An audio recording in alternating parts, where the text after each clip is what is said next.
Good afternoon, everybody. My name is Mervin. I'm from Mishpachon First Nations. We're either considered Gross Cap Indian Reserve. I wasn't going to be up here, wasn't my choice, because there was no need for me to come up here. And one of the things that I do hold is I was affected by the policies and procedures from this chief and his counselors. You know, I've only have a grade 7 education, and I've been very discriminated against. And as of right now, I'm very fortunate to be here.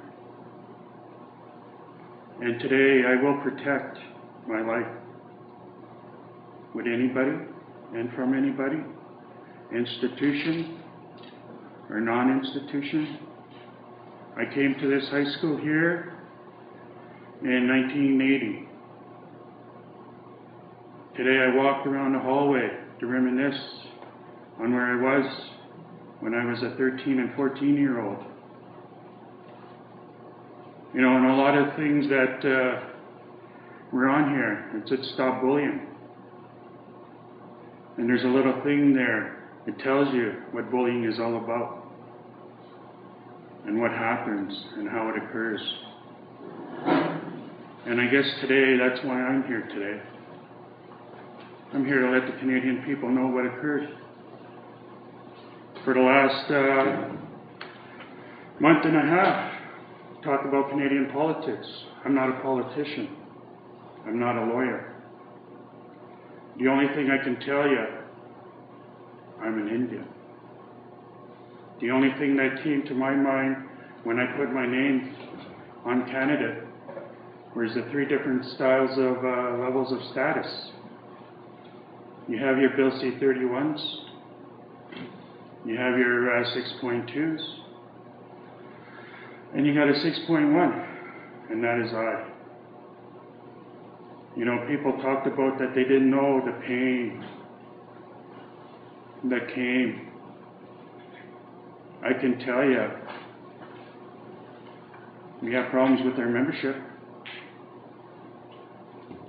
And before I go any further, I'm not going to blame anybody. You know, people are responsible for their own actions. And if they're not, there is legal matters to rectify it. Stephen Harper knows me quite well. Our national chief knows me quite well. Our ambassador to the U.S. knows me quite well. Gary Dewar, former premier of Manitoba. I worked with the Salinger government before I get a little too far into what the process to reverse what took place. Remember that. I had opportunities to change this, and I will take the proper necessary actions to move forward with the change that's necessary.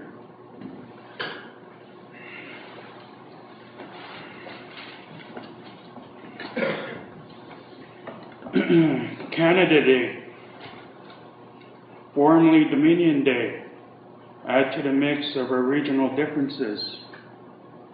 Some, but not all, Canadians have a civic holiday in August, recently named Simcoe Day in Ontario.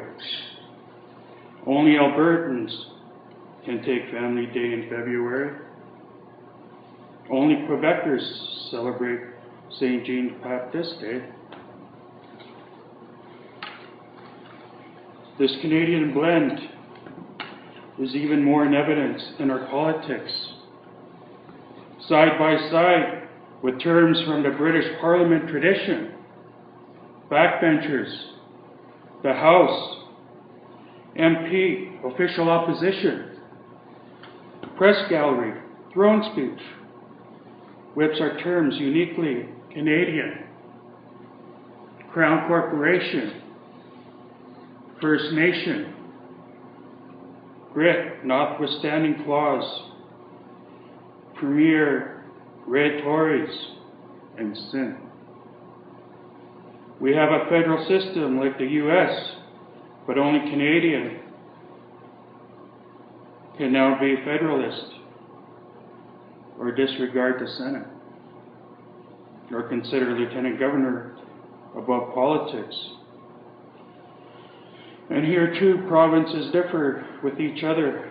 For example, calling their legislatures MPs, MLAs, or MHAs, member of the provincial parliament, MNAs, member of the National Assembly. In fact, the Canadian blend spreads through a great many aspects of our existence, as we borrow from native language to describe the natural environment. Caribou, muskeg, tamarack, along with more boron that teach survival in that environment. Kayak, Mackinaw, parka.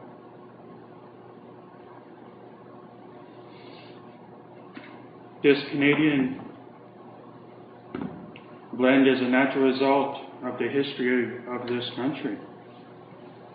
Early English explorers, the traders, pick up useful words from the native people and the French who were here before them.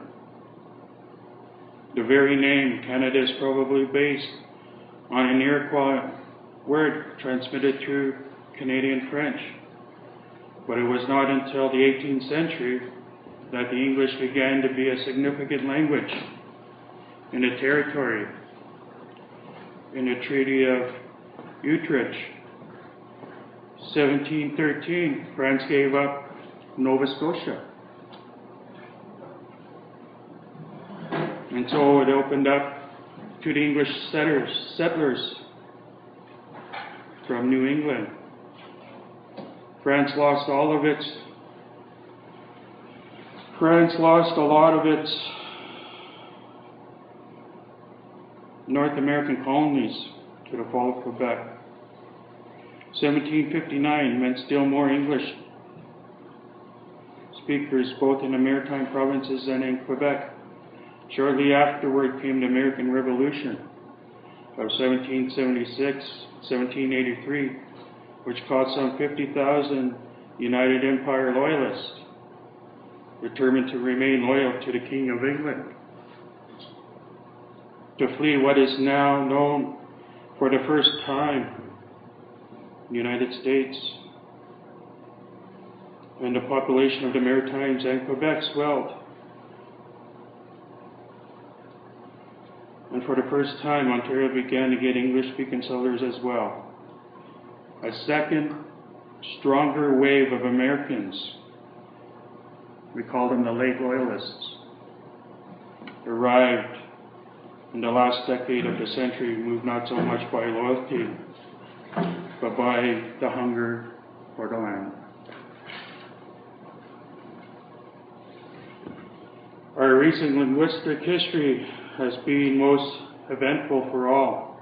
Once again, there is fear that Canadian English will disappear into General American, this time under the pressure of free trade, media, concentration, the internet, the American dominant globalization. There are even signs of vulnerable Canadians.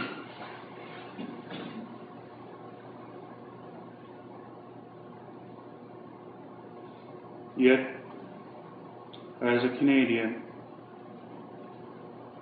I will persist in the 21st century as long as we have distinctive Canadian things to talk about. There is no lack of these, whether concerning our unique environment, our native people, immigration policies, our blend of multiculturalism, bilingualism, our particular mix of federal and provincial politics, or the day of the year when we can take a look at our traditions and celebrate who we are. And being a member of this First Nations, I'm not too proud.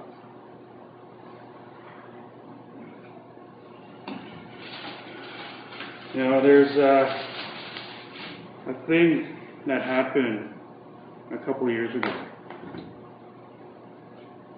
where I work as a truck driver. I got hired on at the Wisquatam project in northern Manitoba.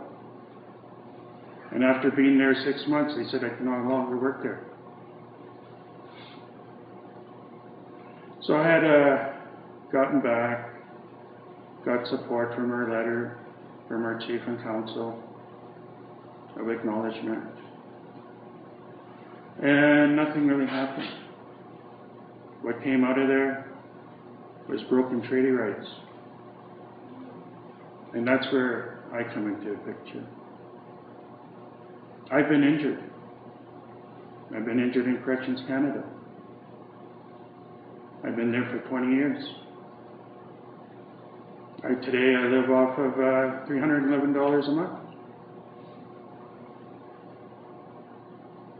Something's wrong. I would like to have a lot of support from my family. But where did they all go? I'm missing 1,000 people from our membership list. It's pretty serious. Very serious. We have a plaque on our in our band office, stated of the chase from 1850 till now. I can guarantee you one thing: every name on that plaque took something away from the Indian person.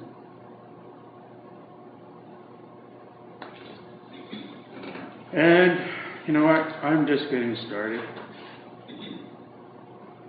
I have papers here that will be probably filled out within the next couple of weeks to take the legal action.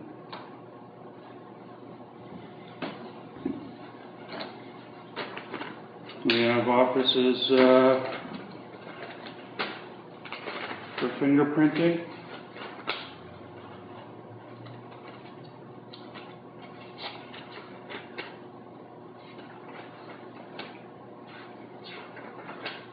From CPEC to the Royal Canadian Mounted Police.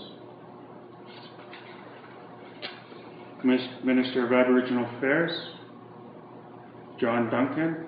We acknowledged him there a couple of weeks ago. He's gone again.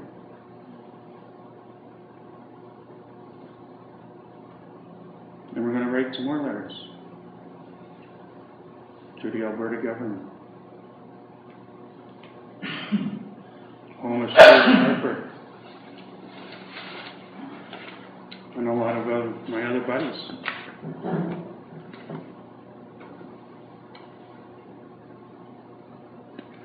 So I'm asking, for the people to take hold of this very, very serious issue. We have our radicals in Winnipeg right now who started all this. I was involved with them for a while, but eventually I had to let that go because it wasn't a part of me. I'm a man that comes from here, not from here. And if you want to deal with me, you better be pretty serious. And you better be good at what you do. I had psychologists, psychiatrists that didn't even know how to deal with this. They ran away. So now, just like any other politician, under our Liberals. Paul Martin. Yeah, he should have been in jail. Same with a few other people. So, you know, I'm just here to, people want change. Change is coming, in spite of who's chief. Thank you very much. Appreciate it.